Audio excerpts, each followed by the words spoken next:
जय संविधान, जय भीम, महात्मा गांधी की जय, गोडसे मुर्दाबाद। देखिए, देश के माननीय प्रधानमंत्री मोदी जी, आप देश के प्रधानमंत्री हैं। हमारा एक लोकतांत्रिक देश है, इसलिए मैं आपकी बहुत ज्यादा इज्जत करता हूं और सभी को इज्जत करनी चाहिए। पंडित जवाहरलाल नेहरू की भी करनी चाहिए, सारे प्रधानमंत्रियों को करनी चाहिए। और मैं आपसे कुछ अपेक्षाएं रखता हूं क्योंकि आप मेरे प्रधानमंत्री हैं। अच्छा, ये भी मैं मानता हूं कि आप ने MA in entire political science किया है और जहां तक मुझे ज्ञात है, मैंने तो पॉलिटिकल साइंस नहीं पढ़ा है, लेकिन जहां तक मुझे पता है, आप शायद संभवतः एकमात्र छात्र हैं पूरे विश्व के अंदर जिसने एंटायर पॉलिटिकल साइंस पढ़ी है।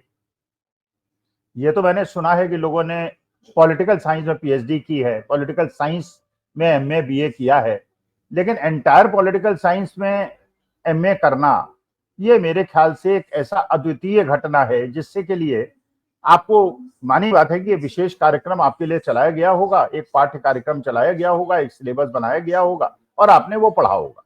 गुजरात यूनिवर्सिटी से पढ़ा होगा, दिल्ली में। तो आपकी बात में मैं विश्वास करता हूं और इस बात से भी विश्वास करता हूं कि जो कोर्ट ने कहा कि डिग्री दिखाने की आवश्यकता नहीं है और जो डिग्री मांगेगा उस पर दंड लगा दिया जाए, ठीक है, क्योंकि आप एकमात्र छात्र हैं। आपके अध्यापक, आपके सहपाठी, आपके जूनियर सीनियर किसी का कुछ नहीं पता है, ठीक है, लेकिन हम मानते हैं कि आप एंटायर पॉलिटिकल साइंस में एमए हैं। मानी बात है कि अगर आपके पास इतनी अच्छी डिग्री है तो आपको पूरे वर्ल्ड के एंटायर पॉलिटिकल साइंस का आइडिया होगा। जैसे जो इंजीनियर है उसे इंजीनियरिंग का आइडिया होता है, जो एमबीए होता है उसको मैनेजमेंट का आइडिया होता है, डॉक्टर को डॉक्टरी का आइडिया होता है, आपको पूरे विश्व की एंटायर पॉलिटिकल साइंस का आइडिया होगा, ऐसा मैं मानता हूं और मैं आपकी बड़ी इज्जत करता हूं। अब मोदी जी, मैं ये जानना चाहता हूं, आपसे जो अपेक्षा है देश की और मेरी और सबकी, वो अपेक्षा ये है कि आज के तारीख में भारतवर्ष पिछले कुछ दिनों से, 11 साल से ही जो एक छवि बनाई जा रही थी पूरे विश्व के अंदर, कि जैसे विश्व के सारे नेता आपसे राय लेते हैं, बिना आपकी राय के कुछ काम नहीं करते हैं, हर सम्मेलन में आप सबसे आगे रहते थे, जब सीढ़ी से उतरते थे आप सबसे आगे रहते थे, बाकी नेता आपके पीछे रहते थे, फोटोग्राफी होती थी, फिर उसका प्रचार प्रसार होता था।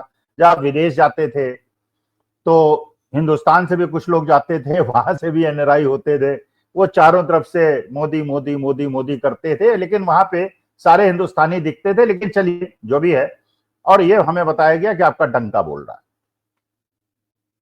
अब मैं ये जानना चाहता हूं कि मोदी जी, आप क्योंकि एंटायर पॉलिटिकल साइंस में आपने एमए किया है तो शायद आपको पता होगा, और पता होगा क्योंकि आपके पास तो बड़ी बड़ी संस्थाएं हैं, ईडी है, सीबीआई है, रॉ है, और आपके पास डोवल साहब जैसे जेम्स बॉन्ड हैं और जयशंकर जी जैसे विदेश मंत्री हैं। आपको यह पता होगा कि चीन ने भारतवर्ष को चारों तरफ से घेर लिया है और चीन वो करने वाला है या वो करना चाहता है शायद, जो एज ए प्रोफेसर मुझे लगता है विश्लेषण करके, जिसके लिए एक भारत माता के पुत्र होने की वजह से मैं समझता हूं मेरा उत्तरदायित्व है कि मैं आपको आगाह करूं कि आप क्योंकि देश के प्रधानमंत्री हैं तो इसमें कुछ कार्यवाही करें और देश की रक्षा करें और सुरक्षा करें, वरना जुमलेबाजी में देर ना हो जाए और देश को नुकसान ना हो जाए। देखिए, चीन ने हमें चारों तरफ से घेर लिया है। आपको पता होगा शायद, बांग्लादेश के अंदर एक एयरबेस है जिसका नाम है लाल मनेर हाट। लाल मनेर हाट, यह बांग्लादेश का एयर स्पेस है जो बांग्लादेश ने चीन को सौंप दिया है और चीन ने वहां पे रडार लगाने शुरू कर दिए हैं और अपने आधुनिक 5th generation planes, fighter planes वहां पे तैनात करने शुरू कर दिए। और ये बांग्लादेश ने क्यों किया? इसलिए किया कि आपने शेख हसीना को यहां पे शरण दे रखी है। जिस शेख हसीना के खिलाफ बांग्लादेश कोर्ट में देशद्रोह का मुकदमा चल रहा है, पूरे विश्व के अंदर किसी भी देश ने शेख हसीना को शरण देने की नहीं सोची, हर देश ने मना कर दिया, लेकिन आपने शरण दे रखी है। शायद अडानी जी से जो समझौते हुए थे शेख हसीना के, उसकी वजह से शायद आपने ये उचित समझा कि उनको अपने देश के अंदर शरण दे दी जाए, वरना बात खुल जाएगी और दूर तलक जाएगी। तो एक तो लाल मनेर हाट इसके बाद चीन ने पाकिस्तान के अंदर अपने J-15 और J-35 फाइटर प्लेन जो आधुनिकतम हैं उनको तैनात करना शुरू कर दिया है और पाकिस्तान को उसकी सप्लाई को एक्सपेडाइट कर दिया है। माने भारतवर्ष के नॉर्थ से ईस्ट तक हर तरफ से चीन ने भारतवर्ष के ऊपर अपने सैन्य जो उपकरण हैं जो सबसे आधुनिक हैं उनको तैनात करना शुरू कर दिया है। मोदी जी, शायद आपको पता होगा। ये तो चलिए सैन्य उपकरणों की बात है, और अगले 3 महीने आपको बहुत सचेत रहने की आवश्यकता है। मैं आपसे निवेदन करता हूं कि अगले 3 महीने जरा सचेत रहिए और इस चीज का पता चलाइए अपने गुप्तचरों से और जेम्स बॉन्ड से, डोवल साहब से, कि चीन करने पे क्या उतारू है। जो खबरें मिली हैं उसके हिसाब से यह ऑपरेशन सिंदूर शुरू हुआ उसके पहले आपने देश ने पाकिस्तान के ऊपर जाने वाले बहते हुए पानी को रोकने की बात की, लेकिन डैम्स बहुत बड़े बड़े नहीं बने हुए थे, केवल कुछ जगह कैनाल्स बनी थी जिसको आप डाइवर्ट कर सकते थे। लेकिन जो ये आपने समझौते को रद्द किया, न केवल पाकिस्तान ने शिमला समझौते को रद्द किया, बल्कि चीन के साथ जो हमारा समझौता नहीं था ब्रह्मपुत्र के ऊपर, लेकिन एक अंडरस्टैंडिंग थी, चीन ने ब्रह्मपुत्र के ऊपर अपने एरिया के अंदर एक बहुत बड़ा डैम बना लिया है। और उस डैम के माध्यम से आप जानते हैं ब्रह्मपुत्र कितनी बड़ी नदी है, अब पूरे नॉर्थ ईस्ट के लिए पानी सप्लाई करती है। जब हमें जल की आवश्यकता होगी गर्मी के दिन, तो वो डैम में पानी को रोक देगा और चीन के अंदर उसका उपयोग करेगा। और जब बरसात के दिन पानी बहुत ज्यादा आएगा तो गेट्स को खोल देगा और पूरे आसाम के अंदर जो बाढ़ की स्थिति होती है उसको बढ़ा देगा। तो मेरे ख्याल से आप एंटायर पॉलिटिकल साइंस एमए आपने किया हुआ है मोदी जी, शायद आपने इसका अभिज्ञान ले लिया होगा और आपको पता होगा कि ऐसी स्थिति क्यों बनी। चलिए, तो चीन की स्थिति है। चीन के समर्थन में पाकिस्तान है, नेपाल भी आपके साथ नहीं है, बांग्लादेश भी आपके साथ नहीं है, मालदीव भी आपके साथ नहीं है और श्रीलंका भी आपके साथ, पड़ोसी कोई आपके साथ नहीं। और आपकी क्या विदेश नीति रही है, झूला झुलाना, बिरयानी खाना, इससे मेरे ख्याल से कूटनीति नहीं होती है। कूटनीति होती है अपने आवश्यकता और दूसरे की आवश्यकता को समझते हुए समझौता करना। लेकिन आपका अपने को विश्व गुरु कहना लगता है, ये चीन को चुभ गया। लेकिन चलिए, चीन की हम चिंता नहीं करते, वो हमारा हमेशा से शत्रु राष्ट्र रहा है। लेकिन यही आपका नारा और यही जुमला कि आप विश्व गुरु हैं और आपके भक्तों द्वारा ये फैलाए जाना, और ये मानी बात है कि पूरे विश्व को ये पता है कि आप ये जुमलेबाजी आपके भक्त हिंदुस्तान के अंदर करते हैं, ये बात लगता है पुतिन को भी चुभ गई,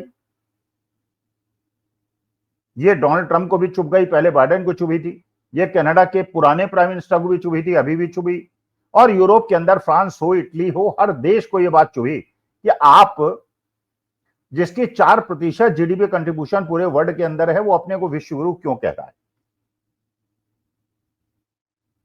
जब ये ऑपरेशन सिंदूर हुआ, पूरी दुनिया ने देखा, बहुत ज्यादा डिस्कशन हो चुका है, भारत किस प्रकार से अकेले अलग अलग पड़ गया।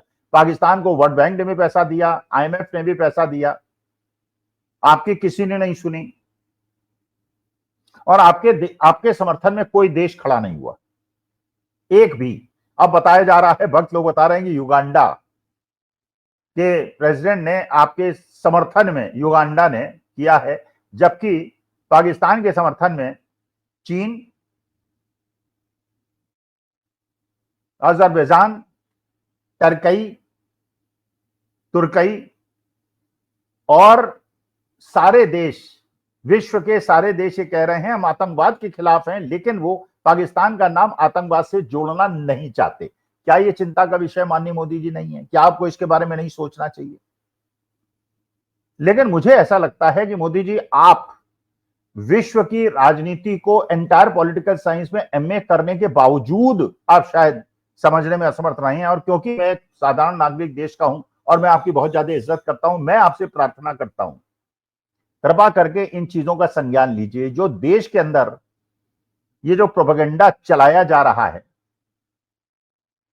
और जिस प्रकार से आपके प्रवक्ता लोग गाली गलौज कर रहे हैं और बेहुदगी और बदतमीजी कर रहे हैं, प्रेम शुक्ला जैसे लोग, आपके नेता मनोहर लाल धाकड़ जैसे लोग, विजय शाह जैसे लोग, देवड़ा जैसे लोग, और जिस तरफ देखिए आपके यहां नंगाई दिखती है और बेहुदे लोगों का बोलबाला है। गुंडाई से आप अगर इस देश के लोकतंत्र पे हावी होना चाहते हैं तो माननीय मोदी जी, मेरा आपसे निवेदन है, मैं आपकी बहुत इज्जत करता हूं, ऐसा कृपा करके न करें। आप ऐसा कर क्यों रहे हैं? पूरे विश्व के अंदर जो आज हमारी स्थिति बनी है, जो आज तक 75 साल में नहीं बनी है, तो इसका मुख्य कारण क्या है? मुझे जो लगता है, जो मेरी विवेचना कहता है, बाकी मोदी जी आप बेहतर जानते होंगे, गौतम अडानी जी बेहतर जानते होंगे, लेकिन मुझे जो लगता है, अभी तक तो गौतम अडानी जी अमेरिका के गर्दन उनकी फंसी हुई थी अमेरिका के कोर्ट्स में, FBI और SEC में, केवल एक केस में, जहां पे ओवर इनवॉइसिंग करके और इन्फ्लेट करके प्राइसेस को, जिसपे पावर एग्रीमेंट्स होंगे, भारत की कुछ कंपनियों को अडानी जी की कंपनियों ने घूस दी थी, जिसकी वजह से SEC और FBI अमेरिका में उनको लीगल बैटल में घसीट रही है। लेकिन भारतवर्ष के अंदर जिसपे जिनको घूस देने का आरोप था, उन पे भारत के अंदर कोई इंक्वायरी नहीं हुई, जबकि आपको सचेत हो जाना चाहिए था कि अगर भारतवर्ष के अंदर सरकारी कंपनियों के उच्चाधिकारी घूस ले रहे हैं, तो आप तो कहते हैं कि नो टॉलरेंस अगेंस्ट करप्शन, तो ये कैसे नो टॉलरेंस अगेंस्ट करप्शन थी कि 1 साल से अमेरिका के अंदर SEC FBI ये आरोप लगा रही है और उस पर इंक्वायरी चल रही है और भारतवर्ष के अंदर कोई इंक्वायरी नहीं। शायद आपका अडानी प्रेम देश प्रेम से आगे बढ़ गया है। माननीय मोदी जी, आप देश के प्रधानमंत्री हैं, आप देश के 140 करोड़ लोगों के प्रधानमंत्री हैं, आप अडानी जी के संरक्षक नहीं हैं। अडानी जी एक पूंजीपति हैं, उन्होंने देश के अंदर बड़ी बड़ी संस्थाएं लगाई हैं, आपने सारे एयरपोर्ट बंदरगाह उनको दे दिए हैं, लेकिन वो ठीक है, बड़े पूंजीपति हैं, विश्व के अंदर बहुत बड़ा स्थान उनका है और सारी सरकारी संस्थानें उन्हें दे दी जाती हैं, लेकिन आप देश के प्रधानमंत्री हैं, आप उनके संरक्षक नहीं हैं।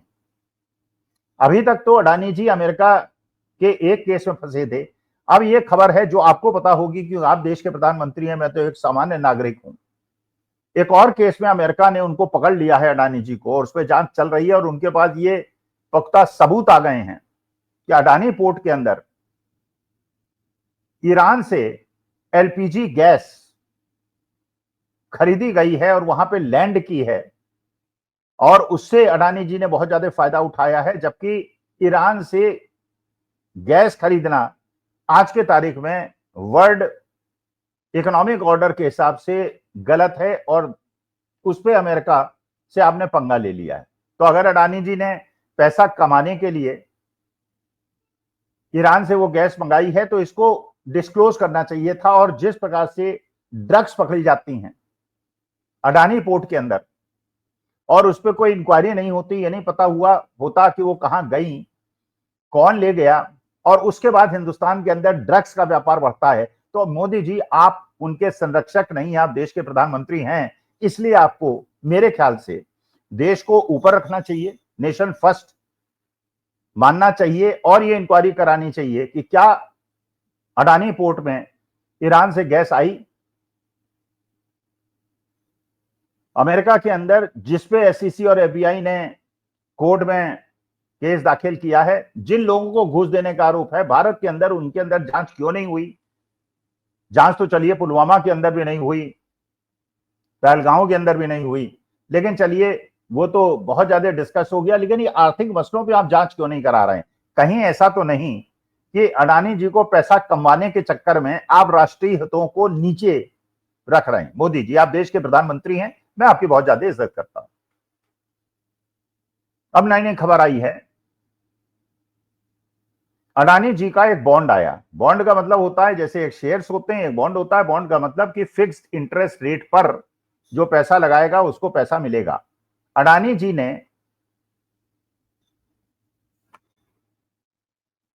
50 मिलियन रुपीस का एक बॉन्ड जारी किया, माने उन्हें 50 मिलियन रुपीस की आवश्यकता थी।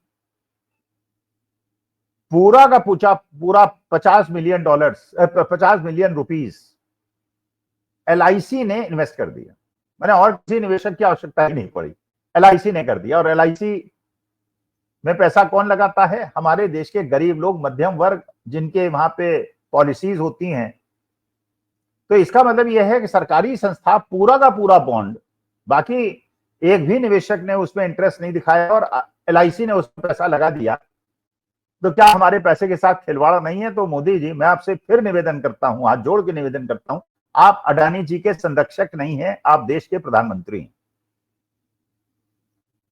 देखिए, आरबीआई के अंदर, रिजर्व बैंक ऑफ इंडिया के अंदर जो फंड रखा जाता है, जो रिजर्व्स रखे जाते हैं, वो इसलिए रखे जाते हैं कि अगर देश के ऊपर कभी आर्थिक आपत्ति आ जाए, विपत्ति आ जाए, तो आरबीआई के पास इतने फंड्स होने चाहिए कि उन फंड्स का उपयोग उस विपत्ति से बचने के लिए किया जा सके। लेकिन जब से मोदी जी आप आए, आप देख लीजिए, लगातार आरबीआई जो डिविडेंड दे रहा है वो बढ़ता चला जा रहा है, लाखों करोड़ों में होता चला जा रहा है। और आरबीआई विपत्ति काल के लिए, अनफोर्सीन सर्कमस्टेंसेस में कभी कोई विपत्ति आ जाए, उसके लिए पैसे की व्यवस्था न करके जो ये फिजूल खर्ची हो रही है विदेश यात्राओं में, उसके लिए सरकार को पैसा दे रहा है, डिविडेंड दे रहा है, और उसके बाद उसका जो हो रहा है वो दुनिया देख रही है और भारतवर्ष के लोग देख रहे हैं। आपसे हमें बड़ी अपेक्षाएं। हम आपसे ये चाहते हैं कि जो चीन आपकी चारों तरफ से घेराबंदी कर रहा है, हमारी देश की सेनाएं बड़ी वीर हैं, शौर्य में उनका कोई मुकाबला नहीं है, लेकिन उनमें बहुत बड़ा योगदान नेपाल के गुरखास का था। और गुरखास जब चीन और पाकिस्तान से लड़ाई होती थी तो उनके यहां डर पैदा कर देता था, और गुरखाली आए, गुरखाली आए, क्योंकि ये बड़े जांबाज लोग होते हैं। जब मोदी जी आपने देश के अंदर अग्निवीर योजना लागू की और 4 साल के एक प्रकार के ठेके पे नौकरियां सेना के अंदर देने की बात की, एक तो हमारी सेना वीक हो गई, 1.5-2 लाख लोगों की कमी हो गई, अफसरों में भी कमी हो गई, नीचे के स्तर पे भी हो गई, लोगों का आकर्षण सेना के प्रति कम हो गया, आपने सेना को कमजोर कर दिया। और नेपाल के वो गुरखाली जो भारत सेना के लिए लड़ना अपनी शान समझते थे, उन्होंने भारत की सेना को ज्वाइन करना अग्निवीर के अंदर बंद कर दिया। और चीन ने उनकी तरफ एक आकर्षण दांव फेंका, उनसे कहा कि तुम हमारे यहां सेना ज्वाइन कर लो, पीएलए ज्वाइन कर लो, और भारत की सेना को ज्वाइन मत करो। माने जो आपकी आर्मी का सबसे स्ट्रेंथ एरिया हुआ करता था, गुरखालीज, वो आज की तारीख में चाइना के साइड में। और चाइना ने बांग्लादेश के अंदर, पाकिस्तान के अंदर, पीओके के अंदर अपने एयरफोर्स के स्टेशन बना के और आधुनिकतम विमान उसके अंदर लगा के सामग्री में भी बढ़त हासिल कर लिया, आपको घेर लिया है, और सैन्य बल पे भी आपसे बढ़त हासिल कर लिया, चारों तरफ से आपको घेर लिया। बड़ा सुना था राफेल राफेल राफेल, 600 करोड़ का राफेल आपने 1600 करोड़ में खरीदा, और ये हमें बताया गया कि बड़ा उसमें एडिशनल फीचर्स आपने डलवाए। अंबानी जी को, अनिल अंबानी जी को उसमें इन्वॉल्व कर लिया। क्यों किया, क्या उनका अनुभव था, बताने की आवश्यकता नहीं थी, केवल यही लगा हमें कि गुजराती हैं इसलिए उन्हें ठेका मिल गया, उन्हें इन्वॉल्व कर लिया गया, और सोर्स कोड आपने नहीं लिया। अभी भी जो 1600 करोड़ में आपने खरीदा है, यह भी नहीं पता चल रहा है कि इस जो ऑपरेशन सिंदूर हुआ है उसमें कोई राफेल गिरा है या नहीं गिरा है। नहीं गिरा है, बहुत खुशी की बात है। गिरा है अगर, और आप उसकी इंश्योरेंस क्लेम करेंगे, तो आपको पता होगा कि 1600 करोड़ जिसमें आपने खरीदा वो आपको नहीं मिलेगा, आपको केवल 600 करोड़ मिलेगा। माने 1000 करोड़ का चूना तो देश को लग गया। तो इसीलिए मोदी जी, मैं आपकी क्योंकि बहुत ज्यादा इज्जत करता हूं, देश के प्रधानमंत्री आप हैं और लोकतांत्रिक रूप से चुने हुए प्रधानमंत्री हैं, आप चुनाव यात्रा में निकल गए और अडानी जी को बचाने में सारा ध्यान देश का लगा हुआ है, मुझे ऐसा लगता है। और राष्ट्रीय हितों पे, जिस पे आप एंटायर पॉलिटिकल साइंस में एमए आपने किया हुआ, आपको मुझसे ज्यादा ज्ञान होगा, उसकी तरफ वी आर नेग्लेक्टिंग इट। राष्ट्र हित सर्वोपरि है। आप देश के प्रधानमंत्री हैं, आप हमारे नेता हैं, इसलिए आपसे अपेक्षा करता हूं अडानी जी को बचाना छोड़ दीजिए। वो गलत काम ना करें, ऐसा उनसे कहिए। सरकारी संस्थाएं और चीजें उन्हें देना बंद कीजिए। LIC जिस प्रकार से उनके बॉन्ड को पूरा का पूरा सब्सक्राइब कर रहा है, उससे करने के लिए रोकिए। RBI के सारे इमरजेंसी फंड को डिविडेंड के रूप में मत लीजिए। चुनाव यात्राएं मत कीजिए। विपक्ष को साथ लीजिए, देश को साथ लीजिए और कृपा करके जुमलेबाजी बंद कीजिए। नमस्कार, धन्यवाद और प्रणाम।